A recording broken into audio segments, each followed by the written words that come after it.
All right. Good morning, everybody. My name is Tamara Gaines. I am the CoC manager here at the Homeless Action Network of Detroit. I am here to begin a meeting series, called the Detroit CoC Town Hall Updates. We introduced this meeting series at the last general membership meeting amidst all of the changes among our government and a lot of the changes within our society today. It was agreed upon that a meeting series such as this is needed. And so today is the first day of this series. At the end of the meeting, we will go into whether or not the time and the date is conducive to everyone here. And upon that, we would solidify the date and time. But for right now, we will get into it. So our topics to cover today, we're going to go over the executive orders. This was a topic that was brought on by the general membership as far as what they would like to see in this first meeting. So we're going to go over what are the executive orders, how are they used, what are the limitations of executive orders, and then how can they be overturned. We're going to go into the FY 2026 federal budget, the overview of it, some budget effects, and then a message from our executive director concerning, the state of our housing and advocacy. And then we'll get into federal and state representation for advocacy. We're going to hammer in again in topic number 3, advocacy reminders for other industries and updates on how to help. We're going to do a roundtable discussion about how we feel about things and just get a temperature check for the room. Reminding you about the upcoming open house that HUD is going to have in lieu of their all grantee meeting. And then we're going to find out from the community what future topics would you want to cover in the future meeting series here. Okay, let's get started. So executive orders, what are they? Essentially, they're directives issued by the president, and they're used to guide the actions of the government. They do not have the same weight as laws. So I just wanted to make sure that we highlight that. They are primarily used to manage operations of the federal government and direct how agencies implement the laws that we have. So basically, they are formal written instructions by the president to federal agencies and officials. They focus on how existing laws are to be enforced and implemented rather than creating new ones. And the emphasis of they are not laws. So while they have the force of law within the executive branch, they cannot override or contradict existing laws that were passed by Congress. So what can the executive orders do? Well, first, they manage the executive branch. So they direct how agencies operate. That includes, housing and urban development and all of the other federal agencies that fall up under that umbrella. They set priorities, and then they ensure laws are faithfully executed. They may order specific action. So we've seen some of those in the most recent executive orders. They can order agencies to take specific actions like writing reports, conduct investigations, or issuing new regulations. And I think that we have seen the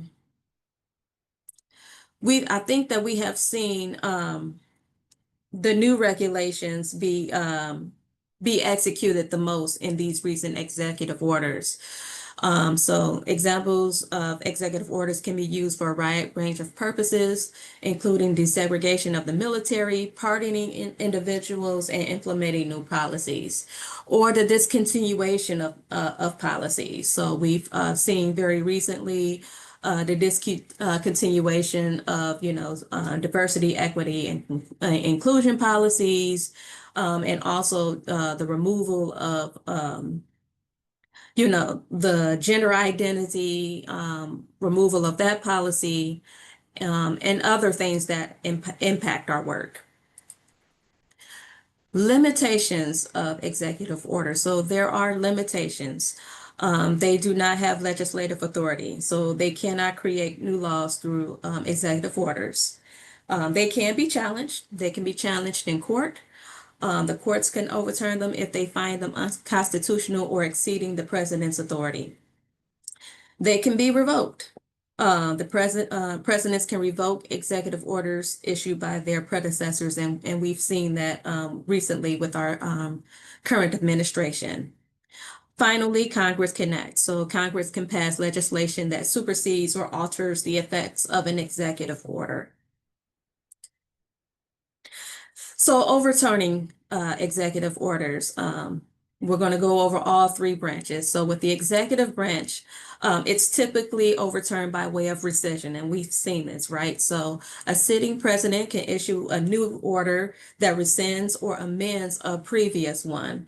And so we've seen that happen quite a bit, to name a couple with DEI initiatives and gender ideology. That was pushed with the Biden administration that has been rescinded with the Trump administration.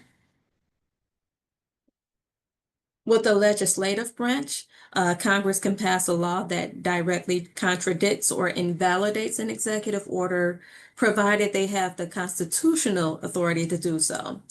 They can do it by way of budgetary control, so they can refuse to provide the funding necessary to implement an executive order, which will make it difficult or impossible to carry out. Finally, they can do a veto. So if Congress passes a law, the president can veto it, but with a 2/3 vote, the Congress can override the presidential veto and still have the law be passed. With the judicial branch, they may use the following. So the first thing is it can go under a judicial review. So they can review the executive order and strike it down for two following purposes. One, for lack of authority, they can determine that the president did not have the legal authority to issue the order in the first place, or they can say that it's constitutional, that the courts can invalidate an executive order if it violates the Constitution or other federal laws. We're going to go into the proposed budget, and I do want to apologize for the small print here. We will make the slide deck available to everyone, but just to touch on a couple of things, if you can see it, using my arrow, the tenant-based rental assistance, they're from it's going to be knocked down from about 36 billion to about zero. And I want to proceed by saying this. The information that's being provided is not designed to invoke fear. We do not believe in fear. What we're trying to do is provide an opportunity to prepare ourselves for any advocacy opportunities that we have here. To be blessed to know that we know what's in front of us, as we know that in January there was a freeze on federal funding that happened a little bit cold turkey, that had to be overturned immediately. With this, we are able to see the numbers in front of us for the, for the federal budget, and there is time and space to advocate for what we need for our communities. It's not the best news ever, but at least we know. So continuing on, state rental assistance. I believe that the move is to move the tenant-based rental assistance to a state line item that we see here, the $31,987,000,000 here. A lot of numbers move to zero. Again, this is not to invoke fear, but at least we're able to see and know what's happening. So public housing, they're looking to eliminate those funds, emergency disaster grants, the public project-based rental assistance, that's going from a near 17 billion down to zero, and just lots of not so great news. So some of the budget effects that we see here, the housing choice voucher, public housing, project-based rental assistance, Sections 811 and Sections 211 programs are all proposed to be consolidated into the State Assistance Block Grant Program.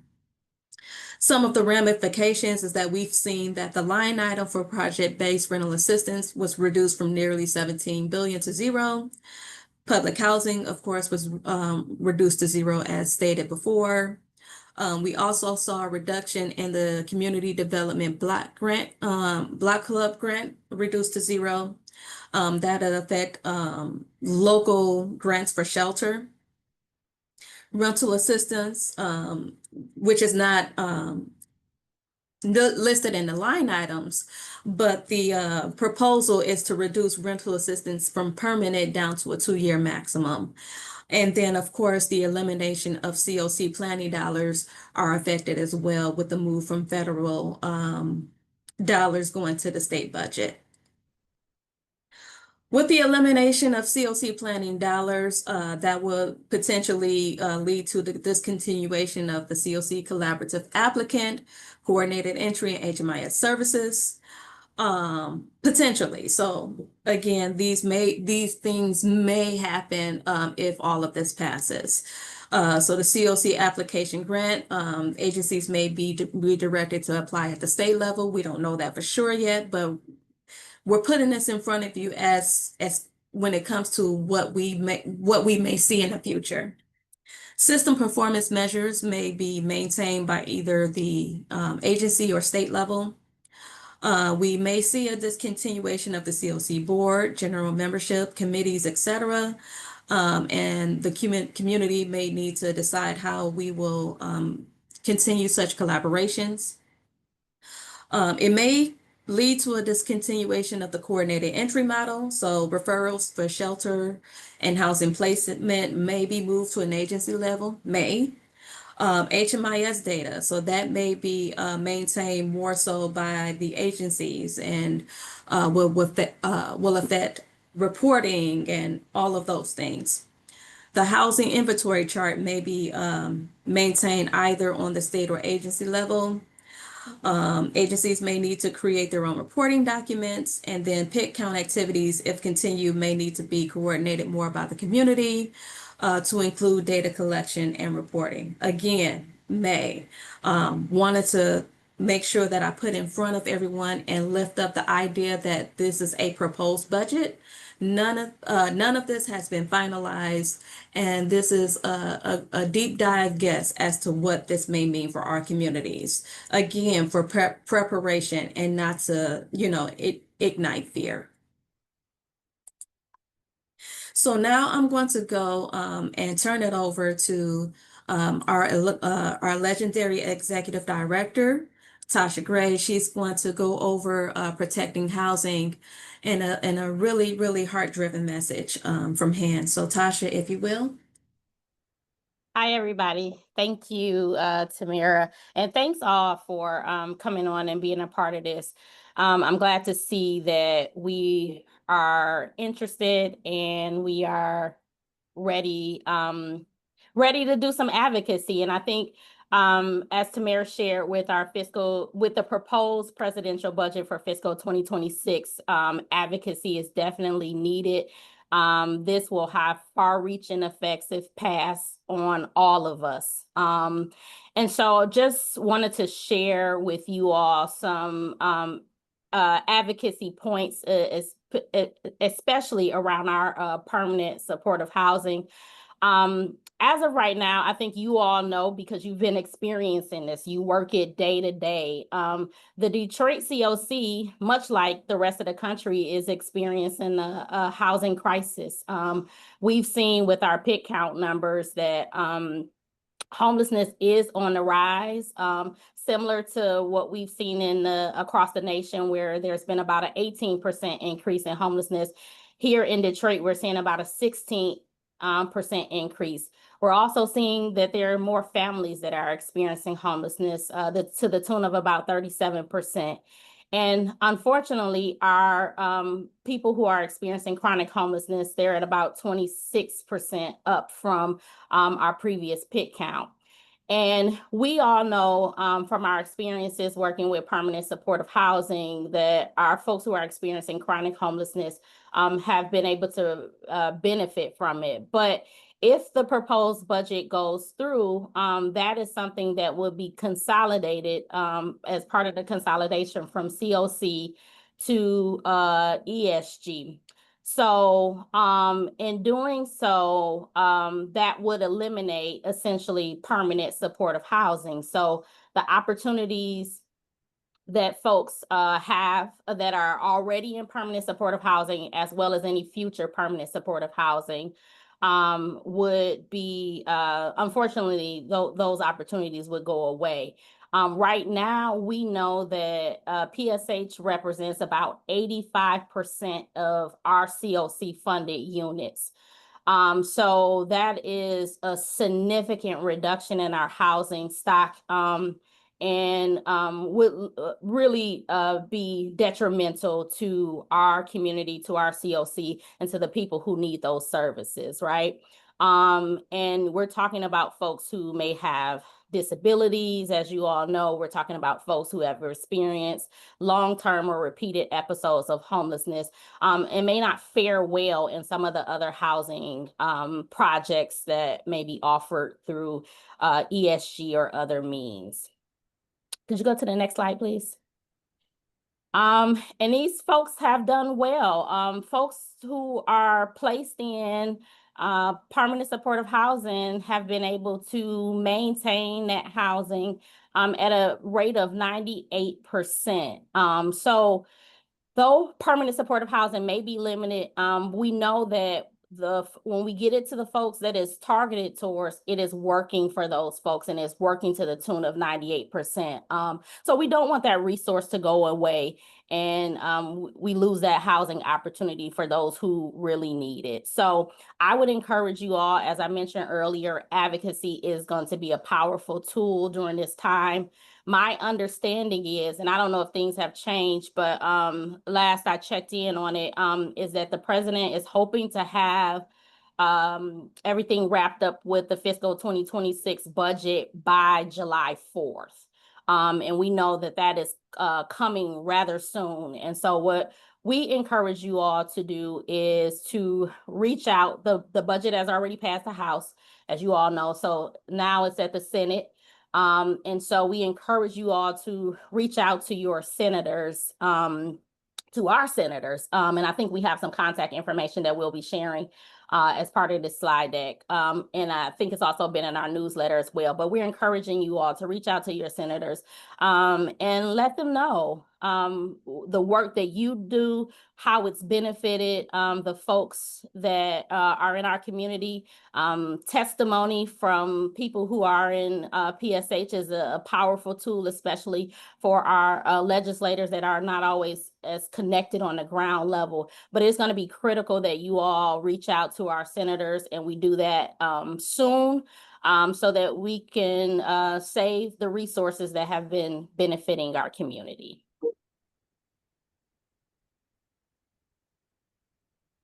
And then lastly, I would just share is that we're talking about federal resources, but as you all know, it takes more than federal resources to end homelessness. And in fact, our federal resources are only a portion of what we can do, especially when it comes to creating new units of housing. So we want to make sure that we're also engaging, as we engage our federal partners, we want to make sure that we're engaging our state and regional local legislators as well, and encouraging them to invest in the future and investing in homelessness, so that we can truly make a mark and end homelessness for people. Thank you so much, Tasha. Thank you. It's a mighty message that's needed for our communities. So to segue into what Tasha was saying, we're going to go into the federal senators representing the state of Michigan. So please advocate. These are our representatives for our Senate on a federal level. So we've got Senator Elisa Slotkin, who's out of the Washington, D.C. Building. We've got Senator Gary Peters. I was able to acquire a more local communication for him. So feel free to reach out to those, those representatives. We also have for the federal House representative, federal House representation for the state of Michigan. And this is Detroit specific, just because it's the Detroit CoC. So we have Representative Rashida Tlaib. We've got a PO box number for her, a local number, and then an email address. And then we have Representative Shri Tandanar for District 13. And those are our representatives for Detroit when it comes to the federal House for the state of Michigan. Other House representation representing the state of Michigan on a federal level, we have Tom Barrett, Jack Bergman, Debbie Dingle, Bill Huizenga, John James, Lisa McLean, Kristen McDonald-Rivet, John Moulinar, Hillary Schloten, Haley Stevens, and Tim Walberg. Pictures, for the sake of slides, I did not do pictures, but to receive a list with the pictures, there's the link for Congress that you can click on. We'll be sure to share these slides. And if you're not able to click on it, you'll be able to just copy and paste, and it should go through. Advocacy remains important and urgent, so below are some ways that you can get involved. First and foremost, let's stay informed by way of federal information, local, state information. There's so much happening all the time. Any information can help. We can get involved by calling or writing emails or letters to our legislators. Information about our federal representatives on a state and House level have been given. Please, please, please, don't be afraid to reach out. Attending legislative town halls for your federal representatives and letting them know about the impact of the changes. Going to city council meetings and advocating for policies and, and funding that help to protect our community. Signing on to advocacy initiatives. We're going to give a list in a few minutes of a few places you can start. Gathering and sharing stories of the impacts of the legislative decisions, whether positive or negative. And so if we believe that PSH has saved our communities, we will definitely need those testimonials. We will also need testimonials from our neighbors in need about how they will be impacted considering the adverse and the taken away of these resources. We can also participate in advocacy events such as the MICA Homeless Advocacy Day, the NAEH Capitol Hill Day, and there's a Lansing Capitol Hill Day, just any advocacy events such as that. And then also volunteering for opportunities with the ACLU and other organizations that's working to maintain our work. We want to lift up that there are other advocacy considerations. There's that affect our neighbors in need. So Medicaid affect our neighbors in need when it comes to homelessness. The cutting of that will detriment them more. Social Security, any elimination of SNAP or food benefits, women's health, Head Start, education, all of those things, the altering of those fundings could drastically impact our neighbors in need and the livelihood of what's going on with them. So we do have to keep an eye on things that are not just homeless related, because all of these things are interconnected. And so just keep an eye out for news legislation. I did receive an email today about a town hall meeting for SNAP benefits. So I'll try to see if I can make that information mainstream so whoever can attend can go. Helpful places to start. We've got information on nonprofit advocacy protections and parameters, the NAEH advocacy information sign-up group, then the NOICH homelessness funding advocacy guide, the MICA legislation tracker, the executive order impact tracker. So in case you wanted to keep track on the executive orders that have gone through, the 5 Cause platform, then NLIHC resource for telling compelling stories, the ACLU advocacy volunteer sign up that we spoke about earlier, and then the hand advocacy webpage. If you click on all of those, or you'll be able to be routed to those sites. One second here.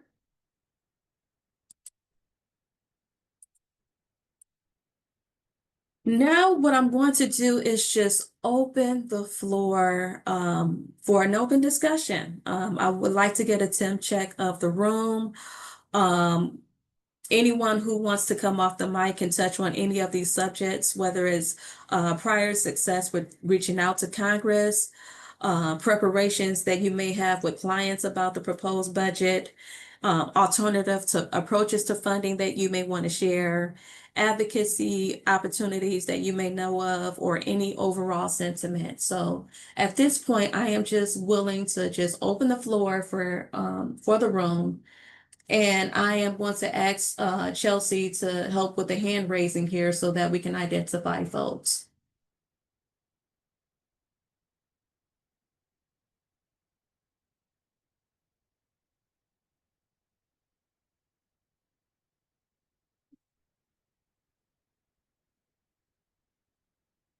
And just in general, how are you feeling?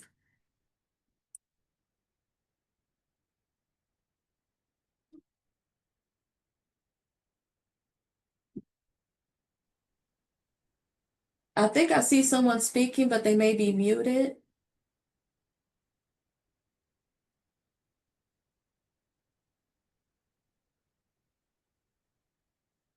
Jane, yes, ma'am. Well, I think that I appreciate your generous statement regarding fear. I think we should be very afraid. Very, very afraid. Just ask anybody that you worked for USAID. I think that I think there's going to be major changes.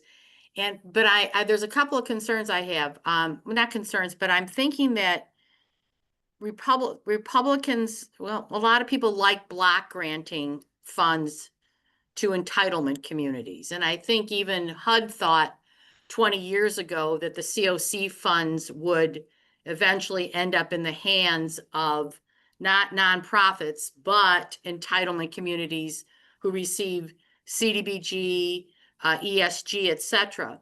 And I think that when I read the Alliance's synopsis, even though I will never do this work if we have to, let's say, work as a subcontractor to an entitlement community. It's just a burden of dealing with the entitlement community is too much.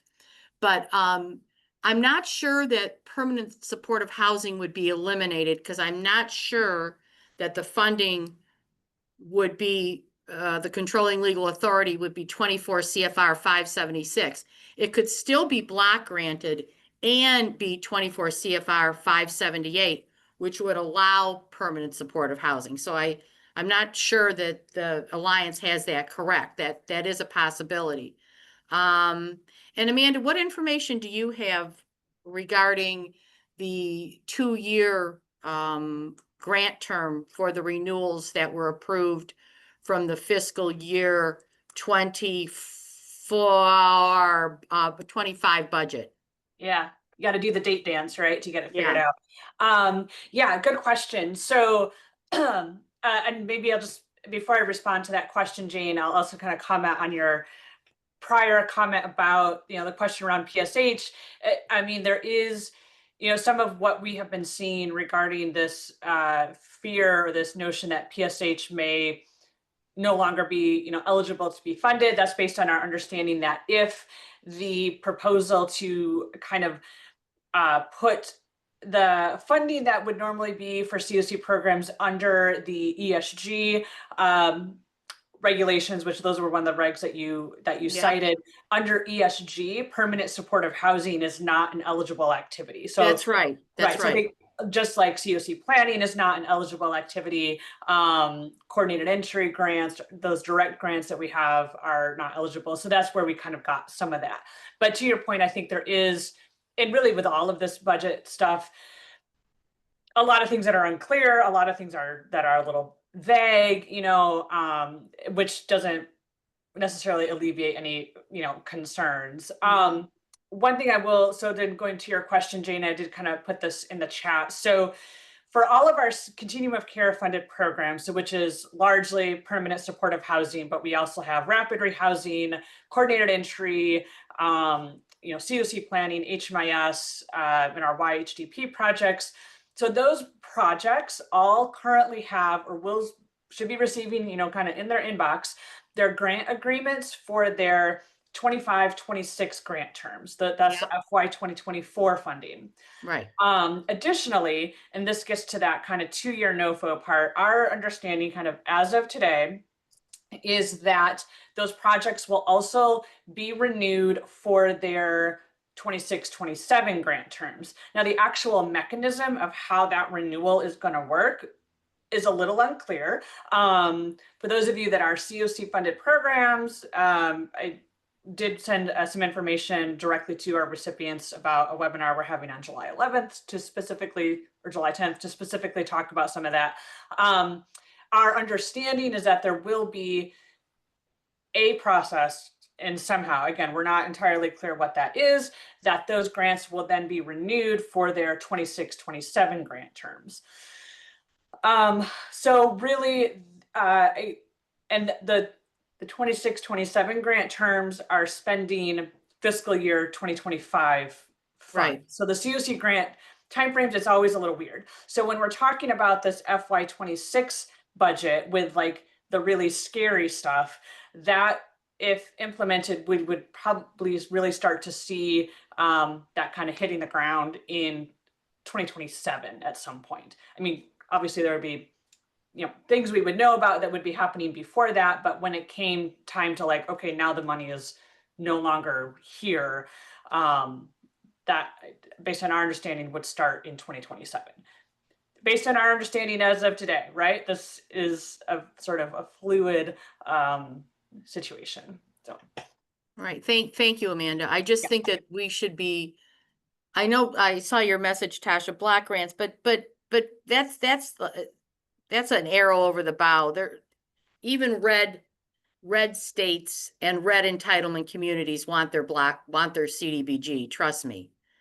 So I'm just, I'm not sure where that's going to go. But okay, great. But I do think we should be concerned about any funding that does not fund activities related to client assistance. I definitely think we should watch that carefully. And if that was the case, has HAND thought about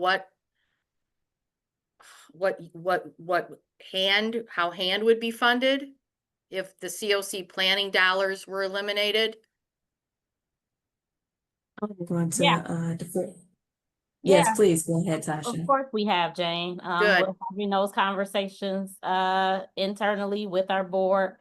Sorry, let me come off, let me get on camera. Yeah, so yes, Jane, to your question. Yeah, it's certainly top of our list of priorities. We're having those conversations internally. We're having conversations with our staff and with our board. So yeah, I mean, it definitely would be a significant blow to HAND if this budget goes through.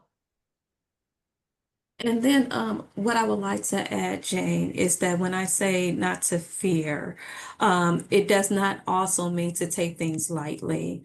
Yeah. Of course, we definitely want to make sure that we keep our eyes on it, but I want to lift up hope because fear clouds vision. And when your vision is clouded, you make knee-jerk reactions that may be ineffective.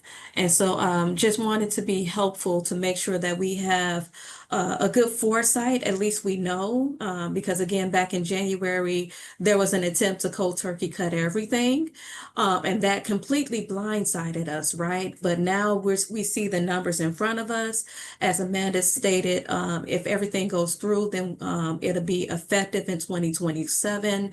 And so just lifting up the idea that now is the time to speak up about it, to not be shy about it, be very concerned, because again, as you have heard, a lot of this directly affects us as an organization, our very jobs, everything. But to make sure that I send a message of hope, so that we can really battle and really try to get a victory here.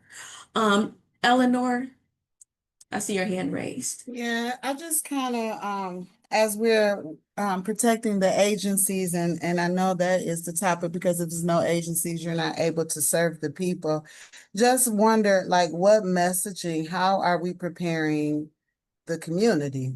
Like how, and not necessarily hearing it from you, Tamara, but just, like what are some other avenues? What language is being spoke of to our residents of the city of Detroit? Like what are our clients asking about that? Do they understand what's being said? You know what I'm saying, with the president? Just wondering through our providers, and I know it's a lot of management here, but just like, are clients even aware, that it might affect them? Do they understand? And like, what is the messaging that's happening between providers and clients? How are they preparing them for? Because even if, say, the PSH don't get cut, there's some other benefits that have impacted them from their maintaining homelessness or maintaining their housing stability beyond the rental subsidy. And so just wondering, like Medicaid being cut, food assistance, so the survival, and those are things that's not covered in our activities that we kind of, leaned on, that those were secure. And so now with the services already being limited and us being strained, how is the approaching, or what are we doing with our clients? Because my thing is like preparing the client. Oh, you wrote that, like preparing the clients, for really understanding and sustainability. It's kind of like when general funds got cut and general assistance got cut in Michigan, like the transition and state hospital. So now this is another transition in our city. And I'm thinking like locally, how will, we just came back from a setback. And so how are we helping? How can we contribute, or what are we doing with our clients to help them, be resilient? The long-term PSH clients that maybe are able to work or haven't found a job and things like that. Just really wondering, like, what are we doing to help our clients, be prepared and empower them to have some resilience to maintain and be able to make it through this this time. I'll see if we have any takers from our homeless service providers, whether it's shelter or PSH or whatever funding, or to see what have we heard from the community, from our clients. Do they know, or what's the feedback from the community? I'll jump in there. And good morning, everyone. It's good to see everyone on the call. Thaddeus Steen, Executive Director with Neighborhood Legal Services, Michigan.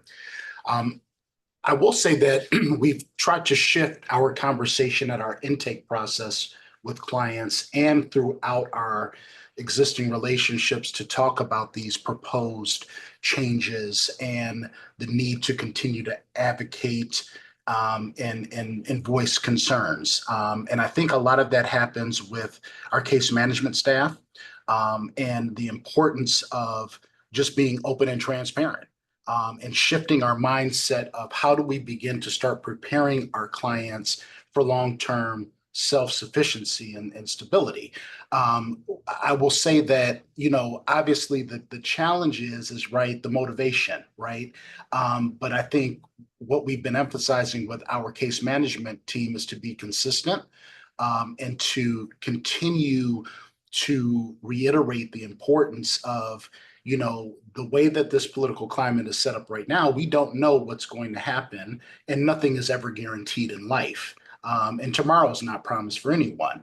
And so trying to continue to harp on that message and staying consistent is what we've attempted to do and started changing that process in our discussions with the clients.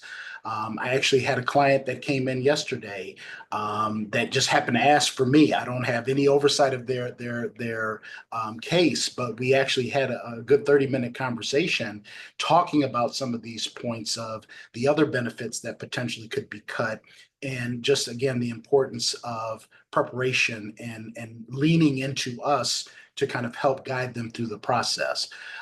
And so with the unknown, it's very hard to say, what's going to happen, right? Because it seems like things, you hear different pieces of information from day to day.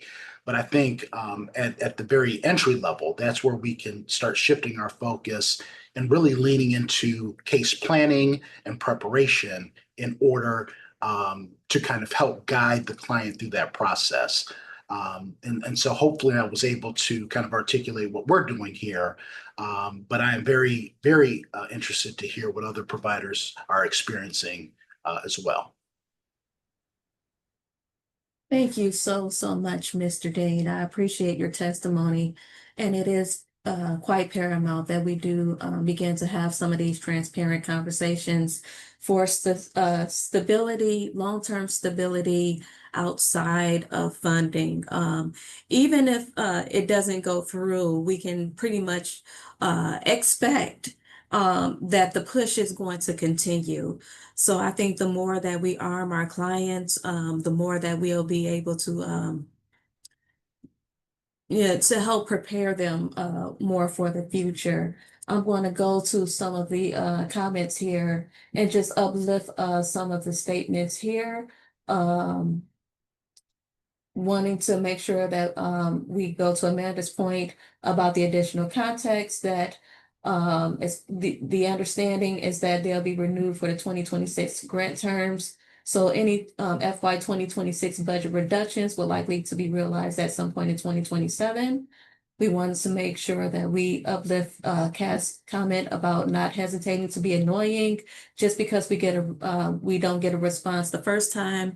That doesn't mean that we can't keep calling, emailing, sending letters.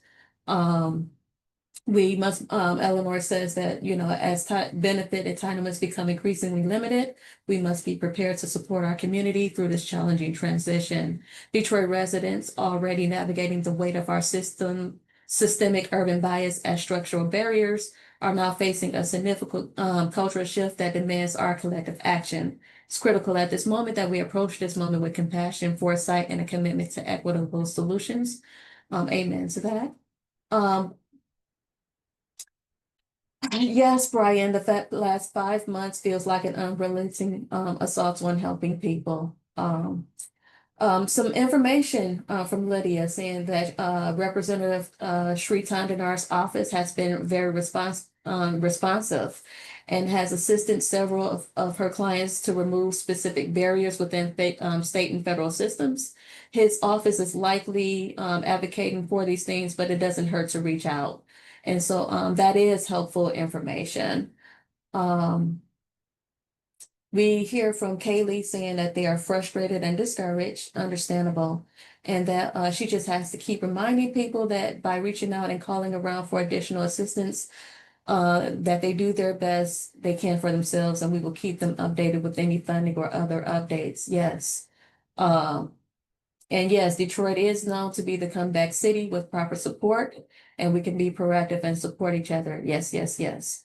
And then a question, how do we ensure our community provides client-focused services aligned with accepted best practices when equal access is no longer being enforced? That is a very heavy question. And we may not be able to divulge into all of that within these next 14 minutes. I do want to be valuable of time. Brian, would you mind if we perhaps have this be a topic for the next town hall meeting? I do want to try to have this be every 2 weeks.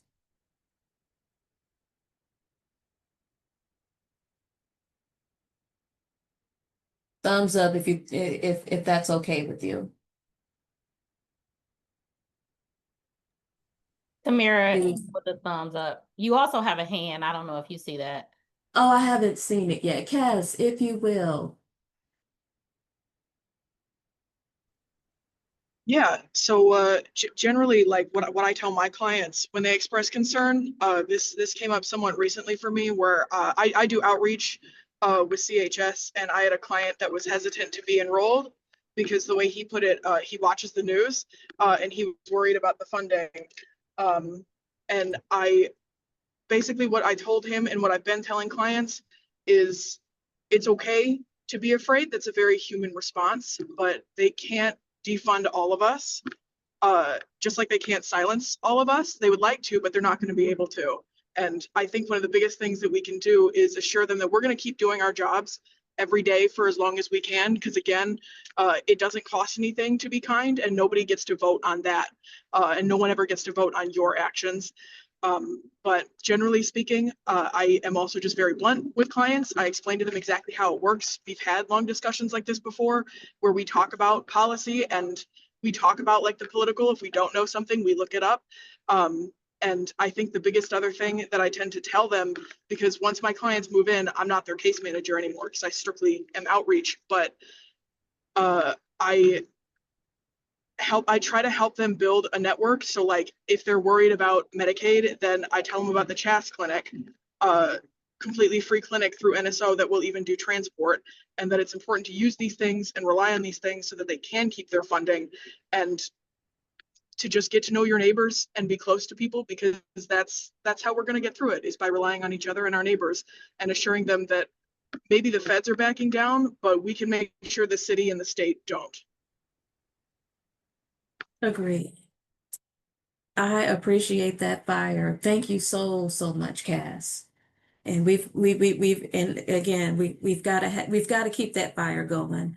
I know that there's a push to quench it, but we have neighbors in need, and we've got to make sure that they are taken care of, and also that we become more creative in how we approach that subject, on how is it that we can better serve our clients, that empowers them to a better sustainability, that, you know, with minimum supports or no supports. And so, again, we can probably look into that conversation in further meetings as well. For the sake of time, because it is 10:50, I do want to lift up a couple of things here. I want to go over the fact that we have an upcoming HUD open house. It is to be held this upcoming Friday, June 27th. The time I was given was 9 a.m. to 4 p.m. I think, and there may have been an 8 a.m. start time initially. I'm not sure if that time was moved. However, the address is still the same. It is 44001 Garfield Road in Clinton Township, Michigan, 48038. This is in replacement of the all grantee meeting. So this is going to be a meeting that we have not seen before that HUD is doing. Normally, it would have a day of training for HUD recipients and sub-recipients, with a lunch hour included. Transparently, we have no idea what we're walking into with this open house. We know that there are no formal training that will be conducted. That is what we've been told. We were also informed that HUD field officers will be present to answer any questions. And so, just wanting to lift that up. We have another question in the chat as how do we as a homeless community of agencies see philanthropic funding together? I am going to have that be a roundtable discussion for the next town hall meeting. And hopefully be able to provide a few ideas. And so I appreciate the lifting up of different questions. Is the open house something that you have to attend all day or just drop in? Transparently, I don't know. And I myself plan to go at the top of the hour. Meredith says just to drop in. So again, that is very, very different. I'm planning to go at 9 a.m. just to check it out and see, what's happening. But Meredith has received the information. They're just going to have reps available to talk between those hours. Again, this is unlike we've seen before. And we have not received a lot of guidance about what questions to even ask, but to know that they're going to be available. And Amanda has just put the open house in the chat. So just in case, if you wanted to have the information ready available, we are going to share the slide presentation with everyone here. But just wanting to lift that up, the address in the chat, just in case you wanted to write it down quickly.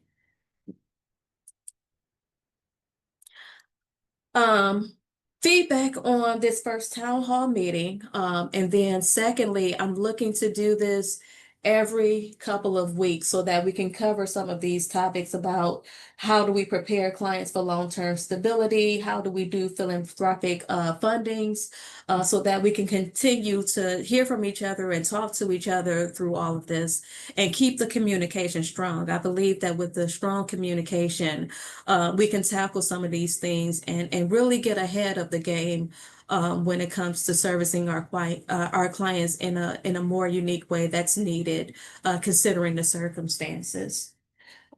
Just wanted to lift up that Tasha has stated that the Detroit CoC will also host a ED CEO roundtable in July. And so that's going to be a collective of the executive directors and CEOs of the agencies, strategically related to the federal priorities and community needs. So please, CEOs, executive directors on the call, please stay updated. Please stay tuned for further updates on that as we get that out to you. Wanting to lift up that the Detroit Housing Commission's Board meeting is June the 26th at 10 a.m. at 1301 East Jefferson. So if you have time, please attend that meeting and make your voices heard there. Time and date for these upcoming town hall meetings for Tuesdays at 10 a.m. How was this day and time for everyone? Thumbs up if it was okay for you.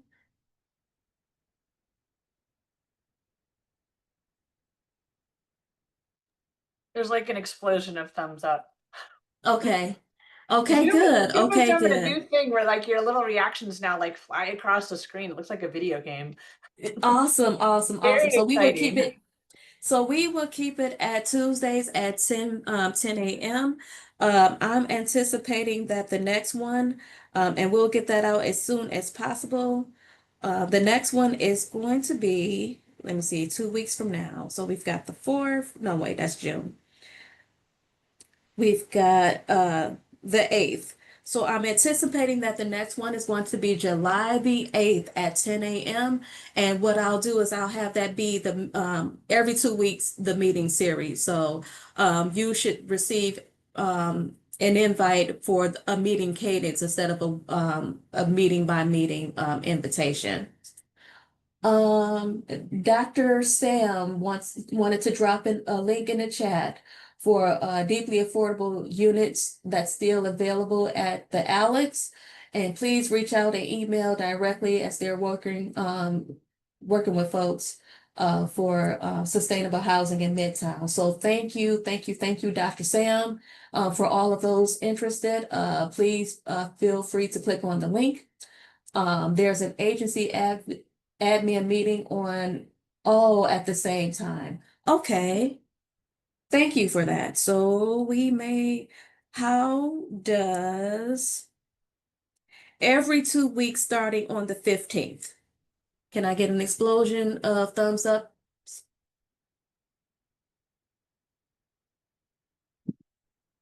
It's the 15th, okay. I didn't want to do July the 1st, just because I know that that's there's a conference, holidays. So we're looking at the 15th. Is that okay? And confirmation there. Okay, so we'll do, starting from July the 15th, we will do every 2 week meeting cadence for Tuesdays at 10 a.m. And then, of course, we'll have the recordings available. So in case you're unable to come, you'll be able to, on your own time, review the recording and keep yourself abreast of the information in that way. Please attend the city council meeting today. It was at 10 a.m. Well, that was at the same time of the town hall meeting, of course. And so we'll look forward to finding out future dates for the city council meetings to see how we can divide and conquer and get our advocacy going. One final question to the group as we think about advocacy. Joining together, what the harebrained thought process I had in my mind was perhaps a collective CoC letter of sorts to send to our legislators. I have no problem beginning writing it. Would just like to see if there's some thumbs up about if that's something that that may be of interest to the CoC.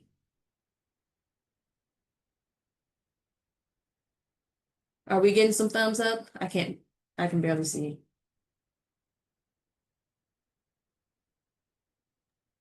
Yes, there was lots of thumbs exploding on the screen.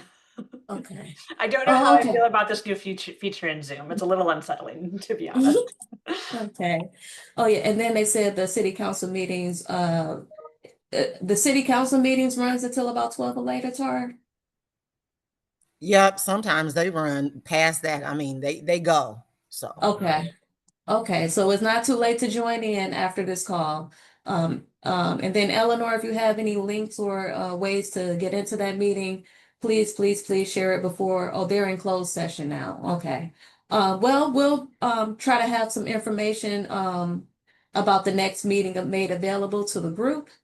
For the sake of time, we have settled on a cadence. So July the 15th, we'll begin our every other week Tuesdays at 10 a.m. We've got a couple of hot topic items for the next week as far as preparing clients for long-term stability and then philanthropic opportunities. Jane, yes, ma'am, before we go, yes, ma'am.